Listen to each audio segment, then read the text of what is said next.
నమస్తే అండి. 'పాడుతా తీయగా' అనేటువంటిది ఒక ఈనాడు ఈటీవీలో టెలికాస్ట్ అయ్యేటువంటి ఒక మంచి ప్రోగ్రాం. చాలా అద్భుతమైన కార్యక్రమం. మనసుకి ఆహ్లాదం కలిగించేటువంటి సంగీత ప్రధానమైనటువంటిది కాబట్టి, పాటలు పాడేటువంటి కార్యక్రమం కాబట్టి అనేక మంది ఔత్సాహికమైన సింగర్స్ని తయారు చేసినటువంటి ప్రోగ్రాం అది. అది ఈటీవీ వాళ్ళు మరి బాలసుబ్రహ్మణ్యం గారు కలిసి ఆ కార్యక్రమాన్ని ప్రొడ్యూస్ చేశారు. ఆ కార్యక్రమాన్ని టెలికాస్ట్ చేశారు. చాలా అద్భుతమైన కార్యక్రమంగా చాలా సంవత్సరాల పాటు ప్రజాదరణ పొందినటువంటి కార్యక్రమం. అయితే కోవిడ్ టైంలో బాలసుబ్రహ్మణ్యం గారు చనిపోయిన తర్వాత ఈ కార్యక్రమానికి కొత్తగా జడ్జెస్ని ఏర్పాటు చేశారు. బాలసుబ్రహ్మణ్యం గారి కుమారుడు చరణ్ ఆయన బ్యాక్గ్రౌండ్ నుండి ఈ కార్యక్రమాన్ని నడుపుతున్నారు. అప్పుడు ముగ్గురు జడ్జిల్ని పెట్టుకొని వాళ్ళ ద్వారా కార్యక్రమాన్ని నడుపుతున్నారు, పాడుతా తీయగా అనేటువంటి కార్యక్రమాన్ని. ఆ ముగ్గురు జడ్జెస్ ఎవరయ్యా అంటే కీరవాణి గారు సంగీత దర్శకులు, ఆయన సింగర్ కూడా, సింగర్ సునీత గారు, ఆ తర్వాత చంద్రబోస్ గారు.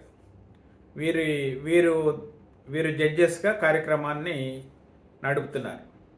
ఇప్పుడున్నటువంటి సింగర్స్లో చాలామంది పాడుతా తీయగా అనేటువంటి ప్రోగ్రాం ద్వారా తయారైనటువంటి సింగర్సే. అంత చక్కటి ప్రోగ్రాం, దానికి బయట కనబడేంత అద్భుతంగా వెనకుండకపోవచ్చు, అంటే బయట కనబడేంత వైట్గా వెనకుండకపోవచ్చు, కొంత బ్లాక్ ఉంటే ఉండొచ్చు.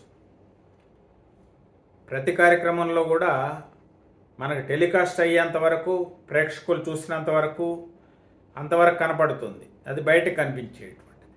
వెనక కొన్ని జరుగుతూ ఉండొచ్చు, రకరకాలైన కార్యక్రమాలు, కొంత వివక్ష ఉండొచ్చు, లేకపోతే కొంత బాగా నైపుణ్యం కలిగిన వాళ్ళని తొక్కేసేటువంటి కార్యక్రమాలు జరగచ్చు, పక్షపాతం ఉండొచ్చు, రకరకాలుగా ఉంటుంది.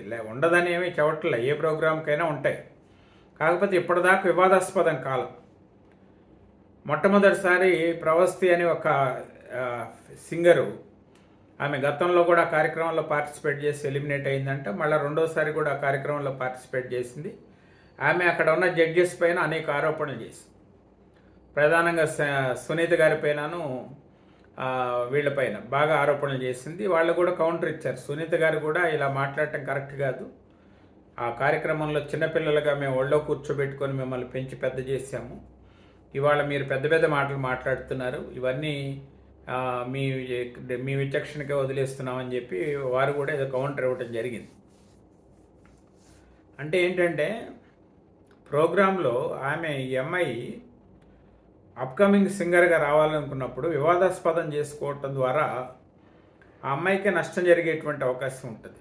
అంటే కాంట్రవర్సీలోకి వెళ్తే ఈ టీవీ ఛానల్స్, యూట్యూబ్ ఛానల్స్ వాటికి వెళ్ళి వాళ్ళు ఇంటర్వ్యూ ఇచ్చేటప్పుడు ఆ అమ్మాయి చాలా చిన్న వయసులో ఉన్న అమ్మాయి, వీళ్ళు ఏవో క్వశ్చన్స్ అడుగుతారు, ఆ అమ్మాయి ఏవో ఆన్సర్స్ చెప్తుంది, దానివల్ల అవన్నీ కాంట్రవర్సీ అవుతాయి.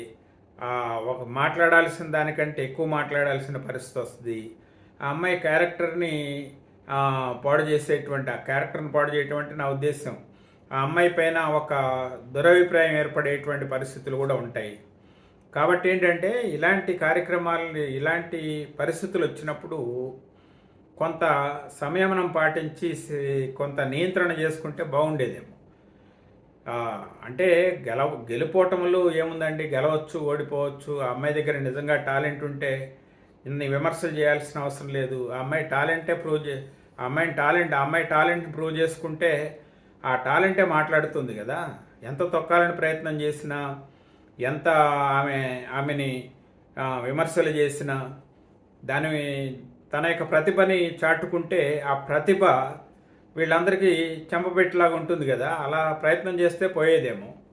కానీ అమ్మాయి చాలా టీవీ ఛానల్స్లో, టీవీ ఛానల్స్ వాళ్ళు, యూట్యూబ్ ఛానల్స్ వాళ్ళు వాళ్ళ వ్యూస్ కోసం ఏవో అడుగుతూ ఉంటారు. అమ్మాయి చెప్పేటువంటి మాటలు కొన్ని కాంట్రవర్సీ అవుతున్నాయి. దానికి కౌంటర్గా సునీత గారు కూడా ఒక వీడియో రిలీజ్ చేశారు. ఇవన్నీ కూడా ఏంటంటే వాళ్ళు పెద్దవాళ్ళు, సినిమా ఇండస్ట్రీలో సునీత గారు చాలా సీనియర్ సింగరు, మరి ఆయన మంచి పెద్ద మ్యూజిక్ డైరెక్టరు, రచయిత, ఆయన బ్రహ్మాండమైనటువంటి పాటల రచయిత. అలాంటి వాళ్ళపైన విమర్శలు చేసేటప్పుడు అంటే అంత ఆ స్థాయిలో ఉన్న వ్యక్తులపైన విమర్శలు చేసేటప్పుడు కొంత ఆలోచించి చేస్తే బాగుండేది.